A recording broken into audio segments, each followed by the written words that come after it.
Que Dieu vous bénisse. Merci.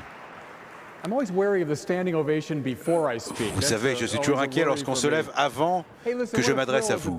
Je suis très heureux d'être ici et de voir cette magnifique foule. C'est fantastique. Cela montre bien la vitalité de l'Église catholique. Cela nous fait plaisir. Et nous vous bénissons pour cela. Oui, je vois l'archevêque Chaput qui véritablement mène un archevêché de très haut niveau, un des meilleurs au monde. Oui, vous savez, j'ai mis mon petit chapeau et j'ai l'impression qu'il ne tient pas très bien sur ma tête. Vous savez, je suis très heureux aujourd'hui de vous parler. Vous savez, j'aime beaucoup le thème que je vais vous présenter, l'image de Dieu, Imago Dei. Voilà les grandes idées. Je vais vous dire tout de suite ce qui compte. Ce n'est pas un privilège d'être à l'image de Dieu, mais comme l'a dit la parabole, l'image de Dieu est pour le monde. Nous devons nous voir comme étant représentants de Dieu.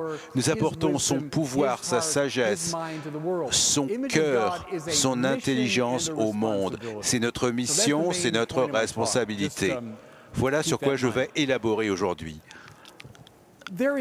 Il n'y a pas de religion, de philosophie, de théorie sociale dans l'histoire de l'humanité pour qui les êtres humains pourraient compter plus. Il n'y a pas de plus grand humanisme que le christianisme. Que ce soit la perfectibilité que l'on voyait de par le passé, les philosophies modernes, que ce soit les philosophies contemporaines d'auto-actualisation. Non, il n'y a pas de théorie sociale plus importante pour les êtres humains que le christianisme. C'est vrai, c'est tout à fait vrai. La Bible nous dit que nous avons été faits à l'image du Seigneur, que nous avons une mission divine, que nous sommes destinés à vivre avec Dieu. Personne ne dit plus sur l'être humain que le christianisme.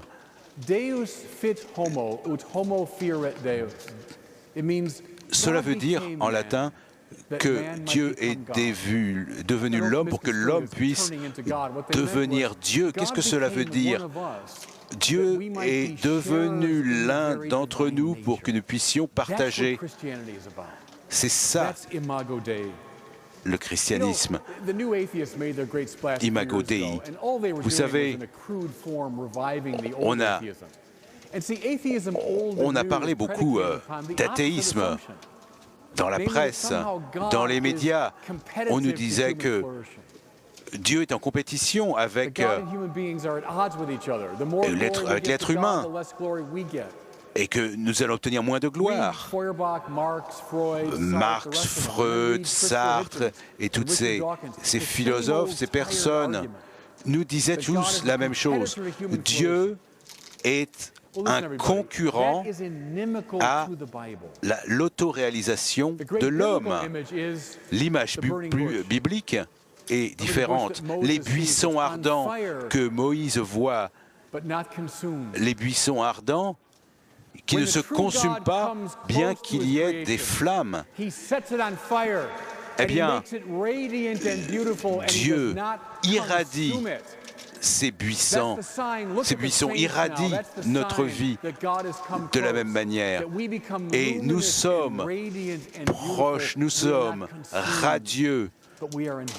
Nous ne sommes pas consumés, mais nous avons la flamme également. Vous savez, on dit la gloire de Dieu, c'est un être humain vivant totalement. C'est cela le message. Vous savez, les plus jeunes, il ne faut pas que les athées, les professeurs vous disent le contraire de cela. Ce qui est la vérité, c'est l'humanisme. L'humanisme que nous avons. Vous savez, moi, il y a une énorme horloge devant moi. C'est bien parce que ça va limiter mes propos. C'est bien pour vous.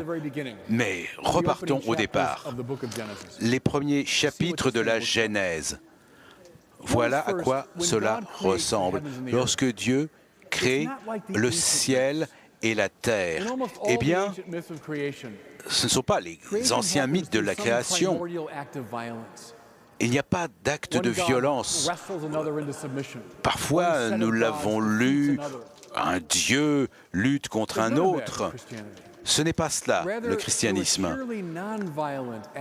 Il s'agit de la parole de Dieu qui est non violente et qui crée la lumière. Dieu ne combat personne ni rien, ne soumet personne ni rien, mais par un acte d'amour, il crée le monde. Vous savez, dans notre liturgie, nous avons cette création du Seigneur, cette création du monde comme une procession, les astres, la terre, les insectes, la lune et ainsi de suite. Tous ces éléments, on ne les vénérait pas, on ne les adorait pas. Vous savez, la Genèse dit, non, il ne faut pas les vénérer, alors qu'ils pouvaient l'être parfois. Non, c'est une procession liturgique qui, véritablement, montre à quel point le Seigneur est grand.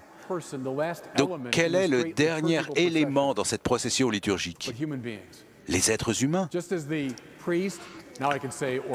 Tout comme les prêtres, ou maintenant je peux dire les évêques. Nous arrivons en dernier. Et à la fin de cette procession liturgique de la création du monde, les êtres humains arrivent en dernier parce que notre travail, notre tâche, c'est de diriger toute la création. Avec nos voix humaines, tout le cosmos trouve sa voix et prie et vénère le Seigneur. Il lui voue un culte. C'est une très belle idée. Le premier prêtre était là pour vénérer Dieu. Le pape Benoît nous a dit adoration, l'adoration de la bouche à la bouche, un alignement avec le Seigneur, comme du bouche à bouche, comme un baiser, l'adoration. Adam, le premier prêtre, est celui avec qui l'univers a été en mesure de vénérer le Seigneur.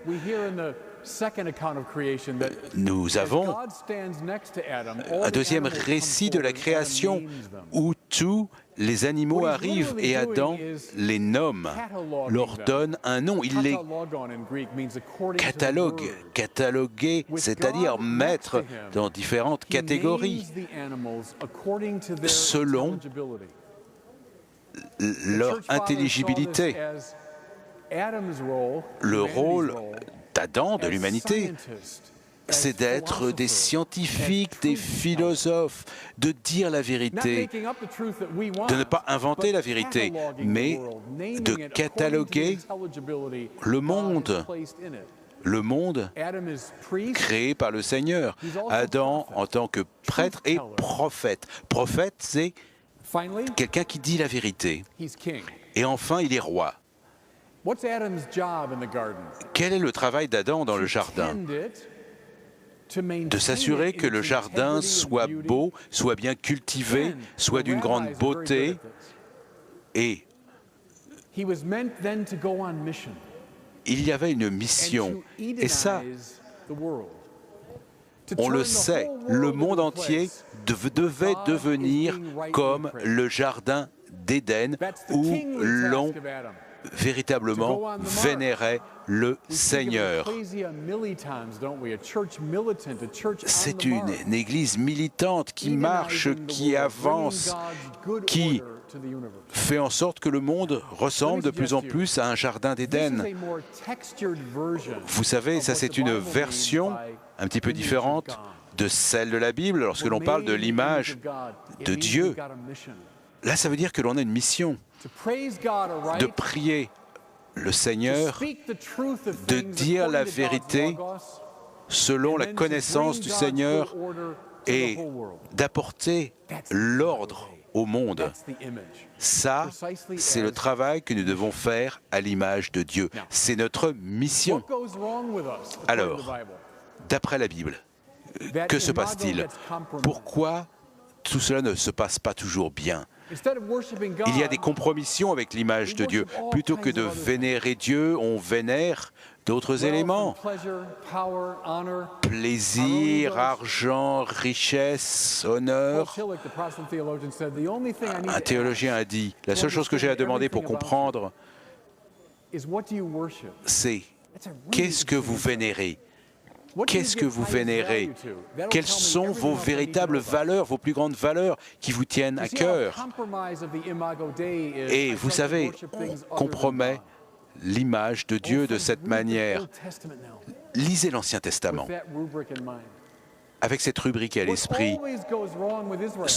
Les problèmes avec Israël, c'est de mauvaise vénération, c'est de ne pas vénérer le bon Seigneur, c'est des problèmes d'identité, d'identification. Nous sommes le nouvel Israël et nous avons les mêmes fonctions.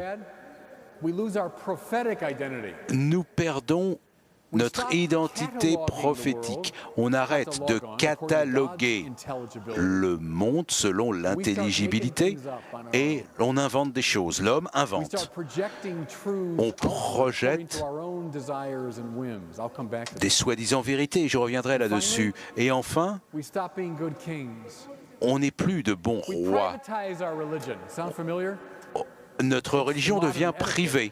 C'est simplement pour vous, ça fait partie de votre vie privée, mais n'allez pas montrer votre religion au monde. Ne soyez pas ouverts avec votre religion. Et vous savez, lorsque les rois font des campagnes, était-il dit dans les anciens textes, David était resté à la maison.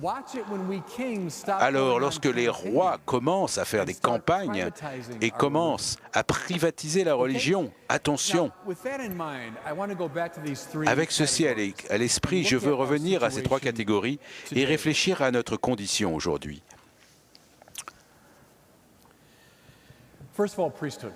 Premièrement, la prêtrise. Vous savez, le terme l'orthodoxie, qu'est-ce que ça veut dire? Une croyance forte, large, la doxa, l'opinion, mais en fait en grec cela veut dire une nouvelle fois la vénération, l'adoration. Alors l'orthodoxie, c'est une bonne adoration. Et il faut garder cela à ce niveau de spiritualité. Sinon, tout va aller mal. Il faut vénérer ce qui doit être vénéré. Voilà ce qui compte. Vous savez, dans le premier livre des rois, Elijah a une histoire. Combien de représentants de Yahvé? Vous savez, les prêtres, combien il y a-t-il de prêtres ici? 450. Les prophètes, les faux dieux existent toujours. Et Elijah les met au défi. Nous avons plusieurs rois, plusieurs dieux, mais moi je vais rester avec Yahvé, du côté de Yahvé, et il prie, et ils supplient, rien ne se passe, et rien ne se passe. Ils arrivent à un niveau où ils se coupent avec des objets contondants. Vous savez, leur Dieu est peut-être en vacances, il est absent, il dort. Vous savez, si vous parlez hébreu, peut-être qu'ils sont aux toilettes. On ne sait pas ce qui se passe, mais ils ne sont pas présents, ils ne sont pas là.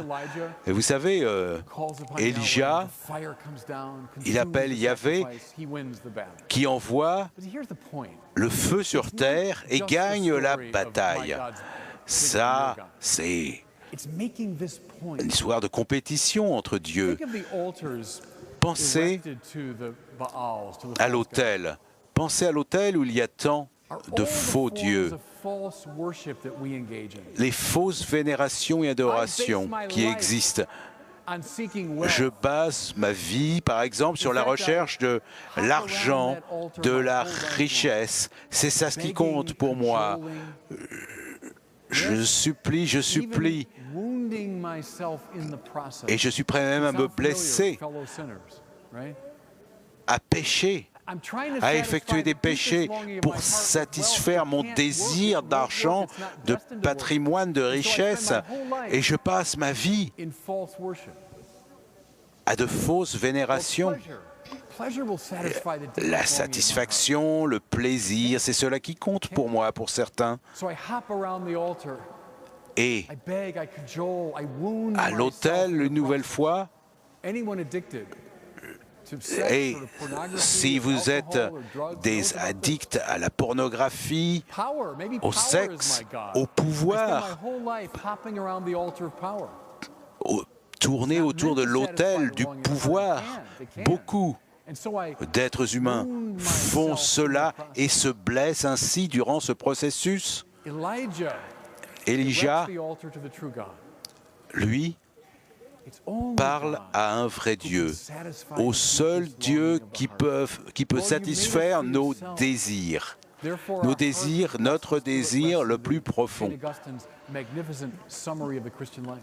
Et cela résume bien la vie chrétienne.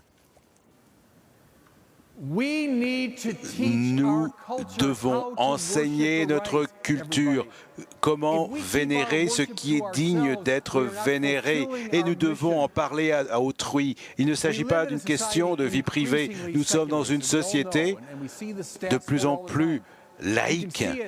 Nous le voyons bien, nous le voyons bien. Tant de gens souffrent, tant de jeunes sont déboussolés. On le voit dans les films, on le voit parmi les vedettes qui recherchent parfois dans le pouvoir, dans l'argent, dans les honneurs, qui recherchent la satisfaction, mais qui en fait se détruisent. Ce sont de fausses adorations. C'est une recherche du pouvoir. Ou d'autres fausses adorations. Non, à l'image du Seigneur, nous devons enseigner comment vénérer, comment adorer. Vous savez, il y a une prière, gloire à Dieu au plus haut des cieux et paix aux personnes de bonne volonté sur la terre. Donnez gloire au Seigneur et ne vénérer que lui. Alors à ce moment-là, la paix va venir parmi nous d'une manière concomitante.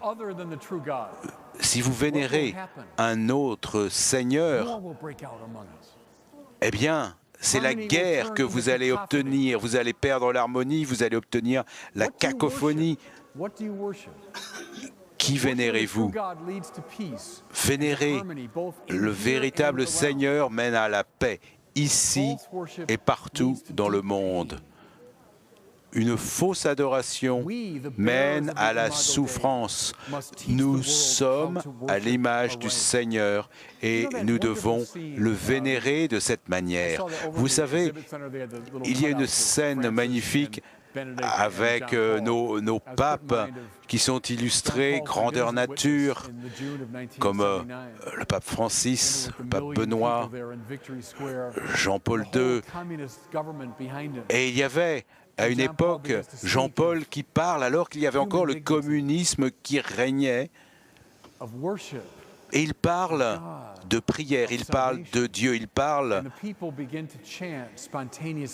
de la rédemption, il parle du désir de Dieu. Et Jean-Paul II dit « Nous voulons Dieu, nous voulons le Seigneur ».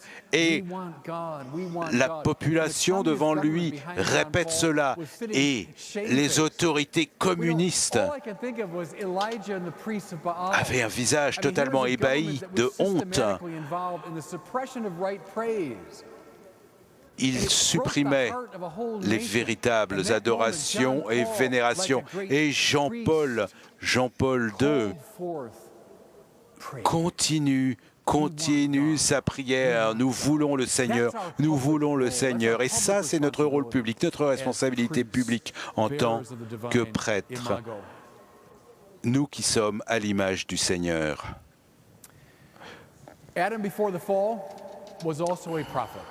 Adam, avant la grande dégringolade, était un prophète aussi. Il parlait du Logos au sujet de l'intelligibilité de Dieu qu'il avait placé en lui.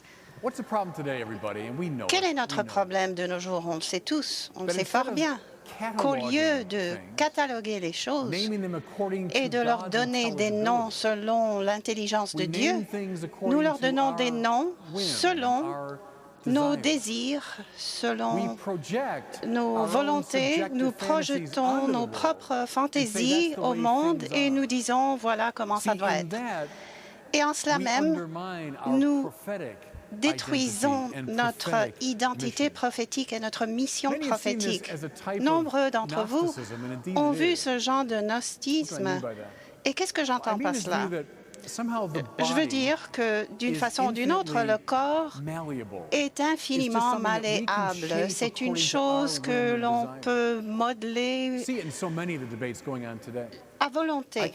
On voit ça dans les débats aujourd'hui. Je peux faire de mon propre corps tout ce que je veux.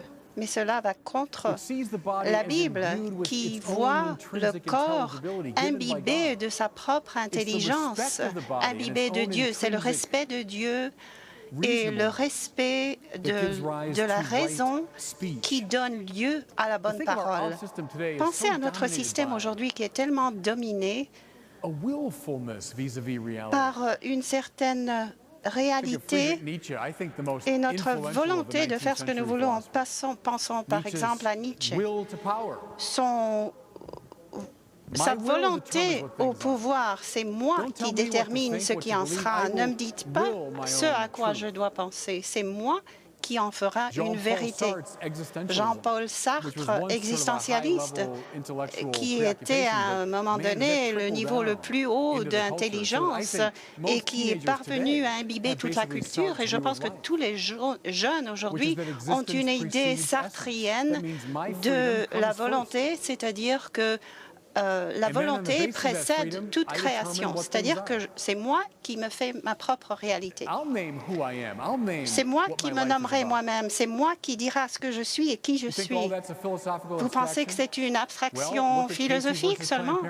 Regardez donc le cas de Casey et la Cour suprême, le cas de 1992 où notre Cour suprême disait elle-même que c'est à nous de déterminer notre propre vie, notre existence et celle de l'univers. Je ne vous mens pas, c'est une décision de la Cour suprême. C'est à moi de définir le sens même de la création et de l'univers. C'est tout, juste l'univers.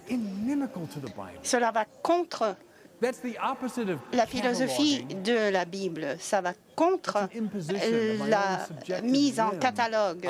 Cela m'assujettit, assujettit mes idées sur la création.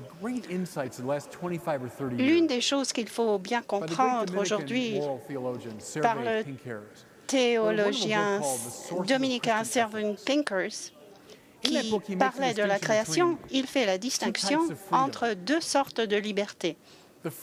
la liberté de l'indifférence et celle de l'excellence. Et tout dépend de cela. Quelle est la liberté de l'indifférence? C'est de voir l'indifférence comme une caractérisation de notre monde moderne. C'est-à-dire que la liberté est quelque part entre le oui et le non, et sans être forcé par une autre force, nous donne la propre volonté de décider qui et quoi nous serons. C'est à moi de tout décider. Le droit est toujours un problème s'il n'y a pas de liberté. C'est un problème que j'accepte comme un mal nécessaire, comme le droit de la circulation. En fin de compte, je peux circuler n'importe où je voudrais, tant pis pour la police. Je peux aller à 100 000 km par heure si je le veux, mais j'ai malheureusement ce feu rouge. Ça, c'est une confrontation à la liberté de l'autodétermination, ce feu rouge. Mais cette autre liberté, celle de l'excellence, c'est ce que nous retrouvons dans la Bible et dans la grande tradition catholique. Quelle est la liberté de l'excellence? C'est la façon de modeler le désir pour que nous fassions que l'accomplissement du bon soit notre but.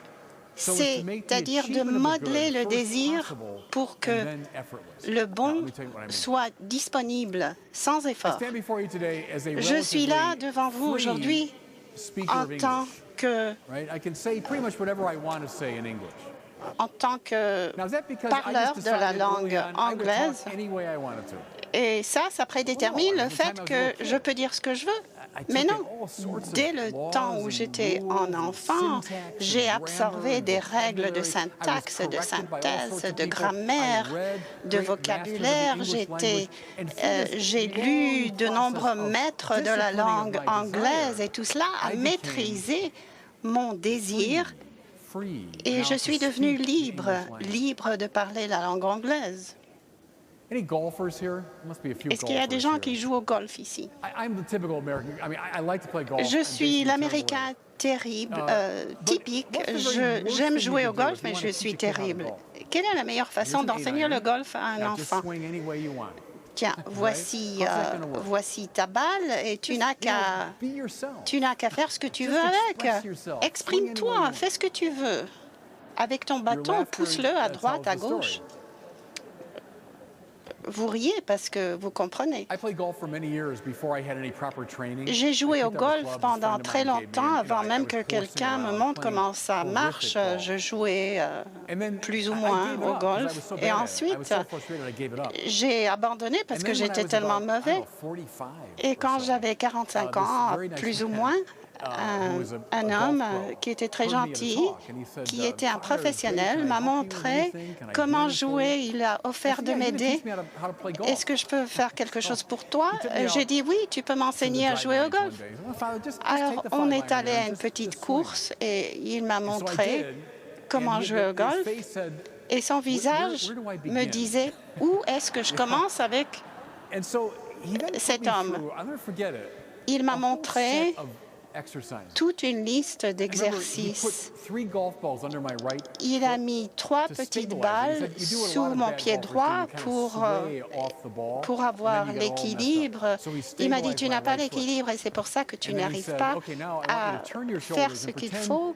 Et là, je te demande de tourner tes épaules en tournant tes épaules comme si tu étais un garçon qui doit porter quelques verres avec du vin dedans. Et je lui disais, ah, mais ça fait mal, ça fait mal. Et il me disait, oui, mais c'est ce qu'il faut faire. Avec ces 2 gestes, j'ai équilibré mon pied, j'ai fait un tour de l'épaule. Et là, j'ai commencé et ça allait pas mal. C'était pas comme McEnroe, mais c'était assez bien. Et je me suis dit, c'était un bon prof. Et il m'a dit, ça suffit pour aujourd'hui. Et je lui ai dit, non, non, je veux encore en apprendre plus. Donne-moi d'autres leçons. Ce qu'il faisait, c'est qu'il me donnait des leçons pour pouvoir m'autodéterminer. Je voulais avoir davantage de lois, non pas moins. Je voulais davantage. Et quand je lui ai parlé, je lui disais que je pensais au psaume qui dit « Dieu, comme j'aime ta parole » et que j'y médite tous les jours. Vous voyez comment, avec cette première lecture de la liberté, cela ne vous permet pas de comprendre tout ce que ça signifie. C'est l'autodétermination. À ce moment-là, c'est mauvais. Mais personne ne fait la méditation tous les jours à mesure qu'ils sont dans leur voiture et qu'ils sont pris dans la circulation. Ce sont des lois que l'on accepte comme un mal nécessaire. D'ailleurs, dans ce propre voyage, j'ai pris mon petit livre sur le golf et il y a des petites histoires, des anecdotes sur des joueurs de golf. Il y a toujours des petits dessins qui montrent comment tourner votre épaule et votre coude pour avoir la bonne prise avec la golf. Et j'y médite tous les soirs. Mais voyez, comme à deuxième lecture de la liberté, c'est logique parce que la loi là-bas n'est pas l'ennemi de la liberté, c'est la condition pour la possibilité de la liberté. Ce que je recherche, c'est la liberté de jouer, de faire ce que je veux, que ce soit le golf ou le tennis ou autre chose. Je veux être libre et la loi et le droit va me donner cette liberté. Chers amis, je crois que l'un des plus grands problèmes en tant qu'Église catholique, c'est que nous parlons du droit moral, nous parlons de la théologie du corps. Et comment est-ce que cela est compris? C'est compris par la première lecture de la définition de la liberté. Et c'est pour ça qu'on l'aperçoit comme une imposition. Mais l'Église n'est pas cela. Il faut comprendre ces lois selon le deuxième sens de la liberté. Et là, on voit que la connaissance est au service d'une raison plus vaste. Et lorsqu'on parle de cette raison morale, on parle de la vérité du corps, de la vérité de la famille et de tout ce qui est complémentaire. Ce n'est pas une imposition d'une limite extraterrestre. C'est ce qui nous rend notre décision et notre liberté possible. Ça, c'est la différence. On nous a menti, on nous a dit d'être silencieux au plan prophétique. Qui es-tu pour me dire ce que je dois faire ou ce que je suis ou ce que je pense? Et alors, on s'intériorise, on met sous silence nos propres idées. Mais une partie d'Imago Dei, c'est de s'engager dans la parole prophétique pour le bien du monde. Si on s'arrête de parler, on ne nous entendra jamais. Ça, c'est l'appel prophétique.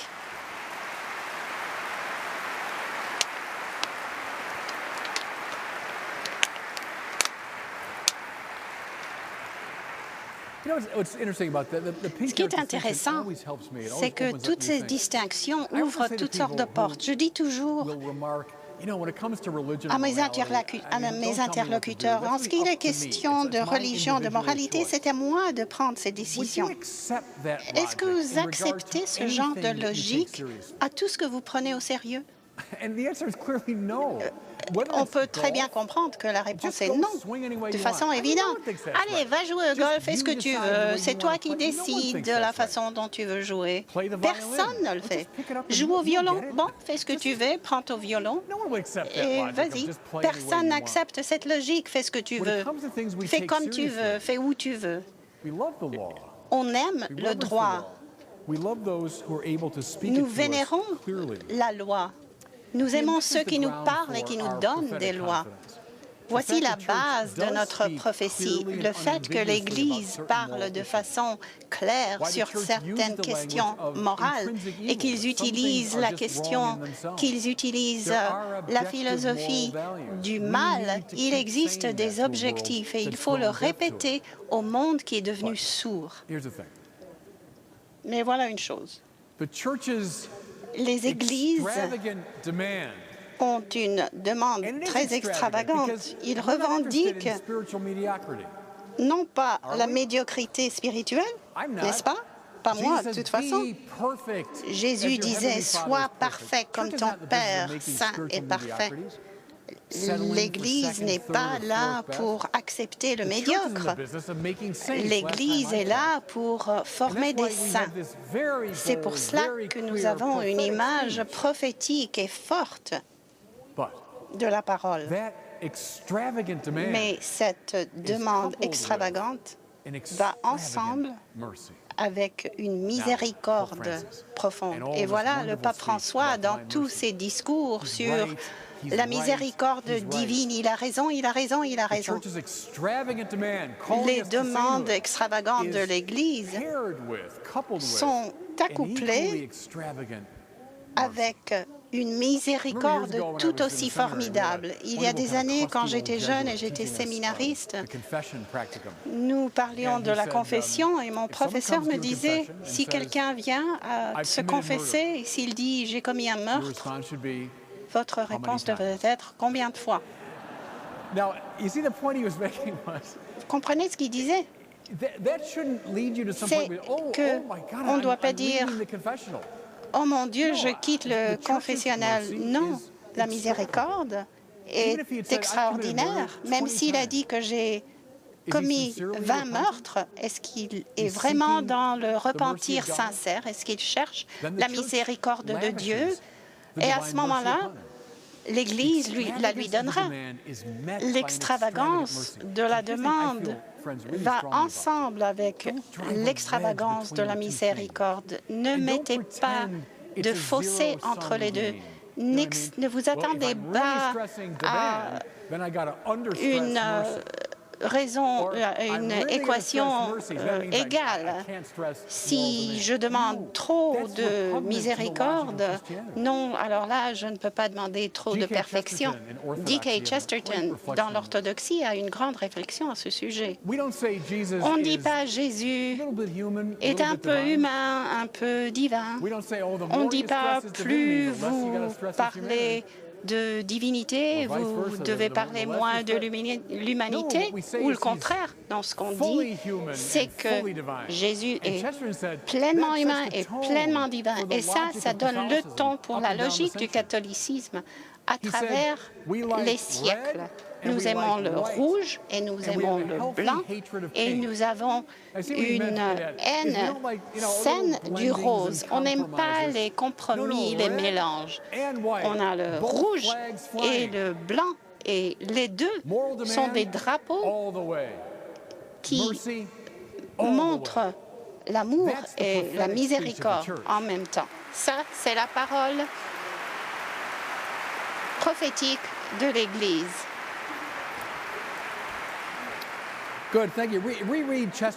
Merci. Nous parlons de Chesterton, de son livre qui a été une source de si grande sagesse pour moi, tout au moins. Maintenant, on arrive au roi. À la fin de mon discours, nous, fils et filles d'Adam et de Ève, membres du corps mystique de Jésus, sommes destinés à être des rois. C'est-à-dire que ceux qui font l'agriculture, qui font la récolte dans ce jardin d'Éden, qui s'assurent du bon fonctionnement du jardin d'Éden, mais au-delà de ça, ceux qui font l'évangélisation, qui harmonisent le jardin et qui le montrent au monde tout entier. J'ai mal compris pendant très longtemps lorsque Jésus dit à Pierre, à Saint Pierre, « Je te donnerai les clés du royaume et les portes du diable ne viendront pas te suivre. Et j'ai très bien compris, ou tout au moins j'ai compris, que le diable ne viendra pas te chercher. Mais dans le monde ancien, si vous étiez en train d'attaquer une ville, vous arriviez à ces murs, vous essayez de briser ces murs, vous essayez de conquérir cette cité. Jésus disait que les portes de l'enfer ne vous feront pas la conquête. C'est l'enfer qui doit avoir peur de vous. Mais ça ne peut pas arriver si, comme David, ou à un moment d'aller en campagne, nous allons rester à la maison. Ça ne peut pas arriver si on arrive à s'intérioriser dans notre Église. Ça, c'est l'effet de la politique. C'est qu'on doit dire ce qui est correct politiquement. Le vrai catholicisme, c'est celui qui évangélise, celui qui va vers les peuples. Et dès qu'on y procède avec agression ou violence ou haine, nous détruisons notre idéal. Parce que le Dieu que nous annonçons, c'est le Dieu de l'amour. C'est le sauveur de notre philosophie. Et les chrétiens ont fait cette faute très souvent. Et dans certaines parties du monde, certains recoins, bien entendu, il faut y aller sans violence, avec compassion, avec amour, mais il faut sortir, il faut poursuivre notre marche parce que nous sommes des rois qui doivent édéniser le monde. Pontius Pilate a été le premier évangélisateur. Parce que c'est Pontius Pilate qui met le clou dans la croix et qui dit Jésus de Nazareth, roi des Juifs. Il le met en hébreu et en araméique aussi, pour que tout le monde comprenne. Il est devenu le premier annonceur de l'Évangile, parce que la bonne nouvelle, c'est qu'il existe un nouveau Dieu, un nouveau roi. Et dans ce moment-là, à cette époque, il disait César est le roi. Paul, qui avait ce message dans tout son être, disait « Non, c'est Jésus Kyrios, c'est Jésus qui est souverain. » Chaque fois qu'on proclamait la gloire de Dieu, Jésus proclamait la gloire de son Dieu. C'est pour cela que Paul a passé pas mal de temps en prison. Parce qu'il savait, il comprenait très bien ce qu'il voulait dire. Il savait qu'il annonçait un nouveau roi et qu'il voulait que tout le monde le comprenne. Vers la fin de la Bible, dans le livre de Révélation, le grand voyeur voyait Jérusalem venir sur terre et il voyait une belle ville en or avec des portes qui s'ouvraient envers le monde. Mais dans cette ville, il n'y a pas de temple. Et on peut se demander, mais qu'est-ce qui se passe? C'est pour ça que c'était la ville sainte, parce qu'il y avait des temples. La morale, c'est que la ville elle-même est devenue un temple. Tout aspect de la vie de cette ville, et on peut penser à des grandes villes comme Los Angeles, Paris, Rome, Chicago, Philadelphie, des grandes villes qui ont toutes sortes de commerces, d'affaires, de sport et toutes sortes de façons de gagner la vie. Pensez à chaque aspect de cette vie qui est à l'ordre de Dieu. Ça, c'est la vision qui est décrite dans les révélations. Ça, c'est le but de la révélation, parce que ça, c'est le but de notre mission du royaume, c'est de sanctifier le monde. Il me reste 9 minutes et 45 secondes. Est-ce que je peux vous offrir, vous lancer un petit défi, si vous voulez? Les grands documents du Concile du Vatican II. auquel il faut revenir de temps en temps. C'est l'appel du séculariste, l'appel universel. C'est quoi? C'est la redécouverte de l'imago Dei. Lorsque le Vatican II parlait de cette question, il voyait des avocats, des politiciens, des écrivains, des hommes d'affaires, des investisseurs, des parents, des professeurs catholiques qui marchent dans le monde afin de le sanctifier. Vous êtes tous d'accord? Ça, c'est le deuxième concile. Il y a quelques années, je faisais un programme à la télévision et on me posait des questions sur la crise des prêtres, parmi les prêtres. Je lui ai dit, oui, mais il y a toute une aussi grande crise dans le monde séculaire, c'est que 50% des gens ne viennent pas à l'Église. Et ça, c'est assez bien dans notre pays, chez nous. Si vous aviez dit à Romano Guardini, Joseph Ratzinger, les grandes figures du Vatican II, du Deuxième Concile, si on leur avait dit que 50% des catholiques ne viennent pas à la messe, ils auraient compris que c'était une défaite. Le Deuxième Concile voulait réanimer le monde pour qu'il vienne à une participation à 100% dans l'Église. Est-ce que vous demandez pourquoi notre société est devenue de plus en plus laïque? Je vais vous donner une raison. C'est parce que tellement de catholiques ne vont plus à la messe. Merci.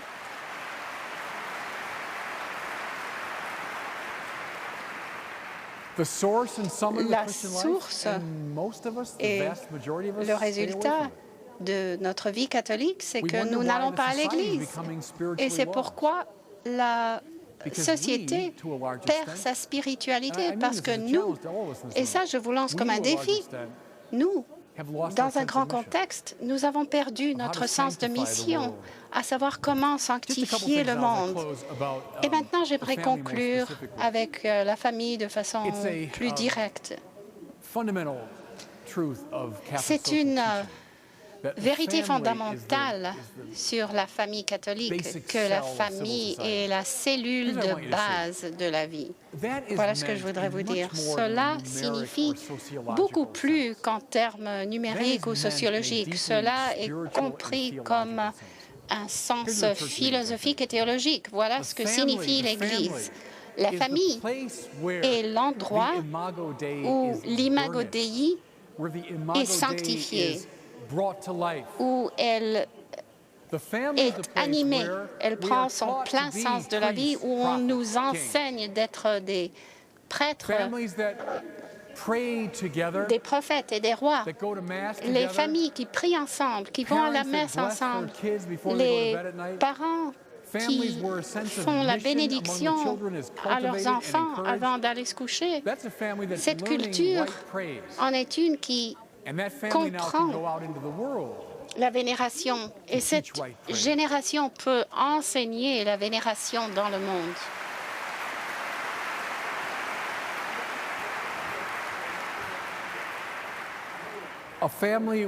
Une famille où les valeurs de base sont apprises et identifiée est une famille qui sait comment faire la prophétie, comment faire porter parole dans la société. Les familles où les vertus sont cultivées. Vous savez ce que je veux dire? Les vertus du courage, de la prudence, du pardon, les vertus de la non-violence, de la paix. Ça, c'est une famille qui peut aller enseigner au monde les mêmes vertus. Une famille où les missions sont encouragées, où les parents connaissent leurs responsabilités de base comme étant à donner cette mission à leurs enfants, sont les familles qui enseigneront aux enfants leur propre mission. Est-ce que Cela vous pose des questions, à savoir que lorsque les familles sont détruites, la société est détruite aussi? Est-ce que cela est une énigme? Si la famille est la cellule de base de la construction de la société, où on entend la vénération, où les missions et la vénération n'est pas inculquée, on ne peut pas s'attendre à les voir dans la société. Donc, en conclusion, je voudrais dire, c'est que nous découvrons ce que nous devons être. Non pas comme un privilège privé. L'image de Dieu est une mission. C'est une aventure. C'est une commande. Nous portons en nous l'image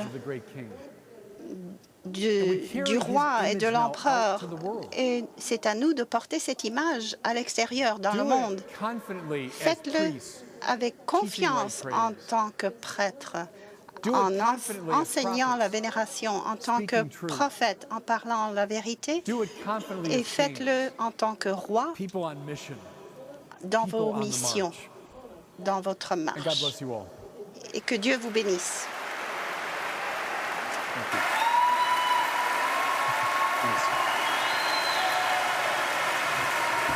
Thank you all. Thanks. Merci, merci beaucoup. Thank you.